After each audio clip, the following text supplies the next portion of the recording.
नमस्कार, देख रहे हैं एसआरटी टॉक्स।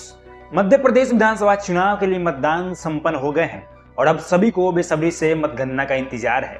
अलग अलग एग्जिट पोल्स में भारतीय जनता पार्टी और कांग्रेस को लेकर अलग अलग दावे किए जा रहे हैं। इसी बीच समाजवादी पार्टी को लेकर भी कई कयास लगाए जा रहे हैं। साल 2023 में सपा ने एमपी में 46 सीटों पर चुनाव लड़ा था।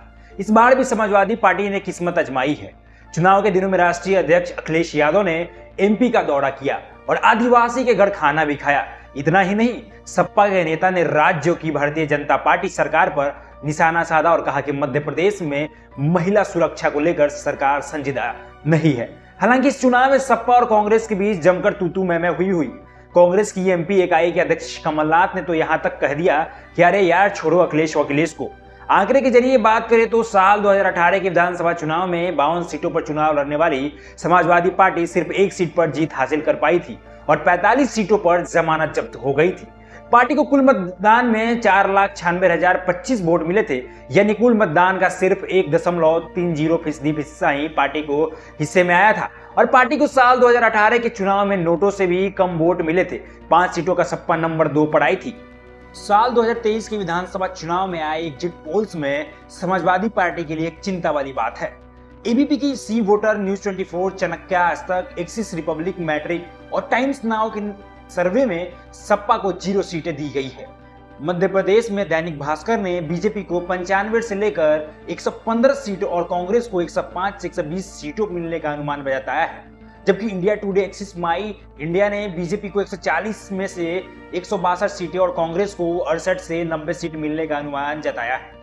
इंडिया टीवी सीएनएक्स ने भी बीजेपी को 140 में से 159 सीटें और कांग्रेस को 70 से 89 सीटें मिलने का अनुमान जताया है। टुडे चाणक्य के अनुमान जताया जा रहा है कि बीजेपी को 151 सीट, मतलब इस आंकड़े में 12 सीट कम या बेसी आप कर सकते हैं, और कांग्रेस को 74 सीटें मिलने का अनुमान जताया है। जन की बात एग्जिट पोल में बीजेपी को 100 से 123 सीटें मिली और कांग्रेस को 102 से 125 सीटें। रिपब्लिक टीवी मैट्रिक में बीजेपी को 118 से 130 सीटें, कांग्रेस को 97 से 160 मिलने का अनुमान जताया है। वहीं टीवी 9 भारतवर्ष के अनुमान के अनुसार बीजेपी को 106 से 116 सीटें और कांग्रेस को 111 से 121 सीटें मिल सकती है। टाइम्स नाउ के इटीज के बीजेपी को 105 से 117 सीटें और कांग्रेस को 109 से 125 सीटें दी गई है। माना जा रहा है कि समाजवादी पार्टी इंडिया अलायंस में अपनी मजबूती और ज्यादा दम के साथ पेश करने के लिए एमपी चुनाव में एक्टिव थी। यूं तो पहले भी सपा के विधायक एमपी विधानसभा में चुनकर जाते थे, लेकिन इस बार भी परिस्थितियां अलग मानी जा रही है।